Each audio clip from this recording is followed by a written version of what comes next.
Today's video is sponsored by UT1Buy.com. If you would like to buy a FIFA 15 Ultimate Team accounts preloaded with millions of coins, then make sure you check them out and use the code JarradHD to get 5% off your order.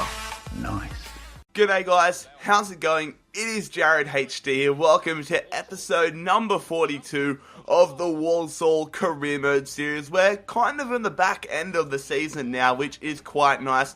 Of course, in the last episode, we did finish the transfer window off, picked up Danny Ings and a free agent. Danny Ings isn't coming till next season though, he is a pre-contract signing. But anyways, we're pushing in to the first matchup of today's episode. It is at home in the Barclays Premier League. We are taking on Crystal Palace, and this is their lineup. They have a few decent players in there. Diouf, who does play for Stoke in real life, they have managed to sign him, so that is quite a decent pickup if you ask me. But on the stroke of half time, Gold almost gives us the lead heading into the break, but it goes flying over the crossbar. Gold, though, plays a lovely ball there to Ford.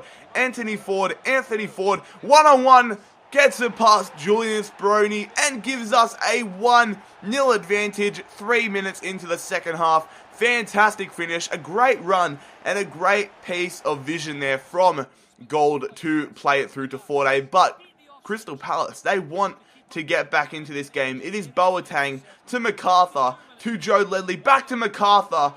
But thankfully, they do blow it straight over the crossbar. A terrible miss there from Crystal Palace. They're still on the ball here. Balassi, god damn it, Yannick Balassi, one of my favourite Premier League players at the moment, equalised this game up. He is definitely a player I will consider bringing into Walsall once we get a little bit more money. But he does make it a 1-1 scoreline with about 15 minutes to play.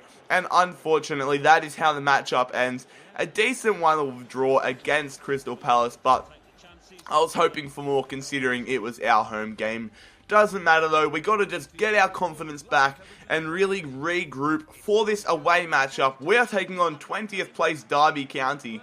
Not a great season for them at all. Look like they're going to be relegated. We are in 4th position, and 3 points here would go down quite nice. We are on the road, so that makes it a little bit more difficult, but it is Derby, so realistically we should be beating them. Anyways, this is the lineup I am rocking with. Slightly weaker than normal. We're going to give Lee Kyun Ho a bit of a rest and bring in Forde for the injured Krishna. But anyways, Gold, 23 yards out, 3 minutes into the game. What a free kick goal there from the Scottish Messi, putting it into the top left-hand corner to give us an early 1-0 advantage over Derby County. That absolutely made my day. What a brilliant free kick. But then we get a goal kick straight to Ward. That is definitely a mistake on my behalf.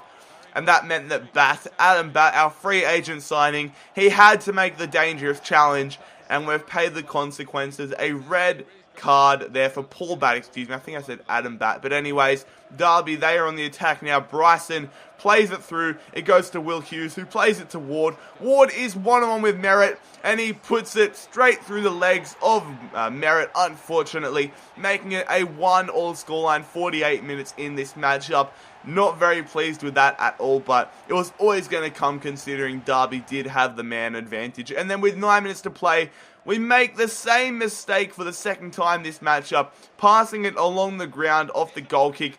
This time, we pay for it, but almost pay for it. I jumped the gun there, but that's a great save from Merritt. But then we're going to take the corner.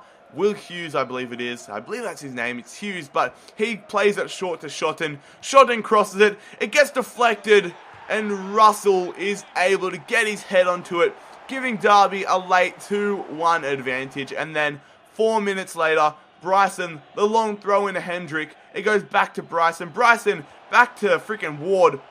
Ward to Hendrick. Hendrick to Martin. And when it rains, lads,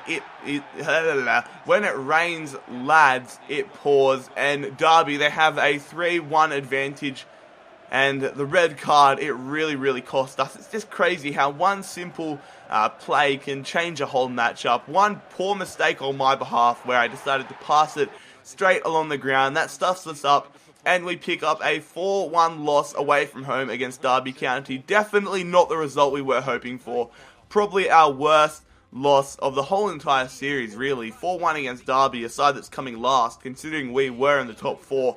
But, you know, it's just not good. But anyways, we have another huge challenge on our hands. We are taking on Newcastle United in the round of 16 of the FA Cup at St. James's Park as well, which makes it a lot more difficult. They have brought in Emenike. God damn it. We are in for a huge task. Hopefully this starting 11 can get the job done and we can move into the next round of the FA Cup. Anyways, Remy Cabella getting past Ake there in the 14th minute. He's looking for an option, decides to pass it to Czech Tiote through to Jonas Gutierrez, not Gutierrez, but it is a comfortable save there for Moret. Pushing on though, Ake does get dispossessed from Sam de Jong to Gutierrez, who plays it through to the danger man Emenike. A lovely ball there, and Czech Tiote manages to get it past Moret, who was a little bit off his line, giving Newcastle a 1-0 advantage 35 minutes into this game. Not pleased about that at all, but it was quite a nice goal there from Newcastle. But off the resulting kickoff, it is going to be Lee Kyun-ho trying to get us back into it, getting past Jack Colback, unleashing a strike and missing the top right-hand corner by a matter of inches. That would have been quite nice if we could have got that goal back so quickly. But then in the second half, Lee Kyun-ho, he's trying to inspire the lads, pass it to Sam Mantum. Sam Mantum trying to get past Daryl Yanmat. He gets inside the box almost. Now he's inside the box. He's going to cut around. It's a one-man show. Squares it to Lee Kyun-ho. Lee Kyun-ho gets the equalising goal, but you know, you got to admit that was all Sam Mantum there. Just his individual brilliance from Sam Mantum. Lee Kyun-ho just gets majority of the credit though. Gets his name on the scorer's sheet. But anyways, with 12 minutes to play, can we get a late winner and steal the progression from Newcastle? Forday tipped over by Rob Elliott. Not happy about that. We're going to be moved into an FA Cup replay next episode, as it finishes up at a 1-1 scoreline against Newcastle United. Not too happy about that, but I suppose it is better than being knocked out, and we do get another bite at the cherry next episode. Anyways, the final matchup of today's episode is going to be at home once again. We are taking on 9th place Everton and the Toffees. They're not going to be an easy side to take on, of course. Pepsi FIFA's men, just not an easy side at all. But this is the lineup we are rocking with. Roy Krishna making his return from injury, I do believe. And then this is the Everton side. They did sign Curtis Obang from Swansea, a player that does get glitched in career mode quite often.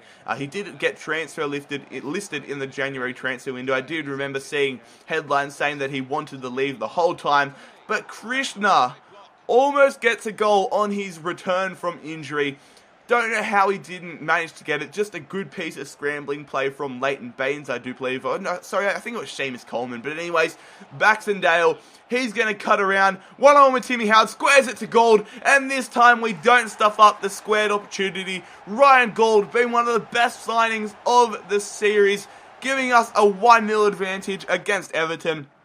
An absolute rocket of a shot, finding the back of the net, and that is a great goal to get us ahead. But Baxendale whipping it into Graham. Graham's header, very uncharacteristic of the striker there. Usually he is on point with his head, but just a very inaccurate header there from Danny Graham. Zalalem, though, takes the strike. Tim Howard once again coming to the Evertonians' rescue, keeping it at a 1-0 scoreline. And now Everton trying to get a goal back. Leighton Baines to Ross Barkley. Ross Barkley through to Lukaku. The big man Lukaku denied first time from Moret, but he gets the scraps, collects the scraps, and makes it a 1-1 scoreline.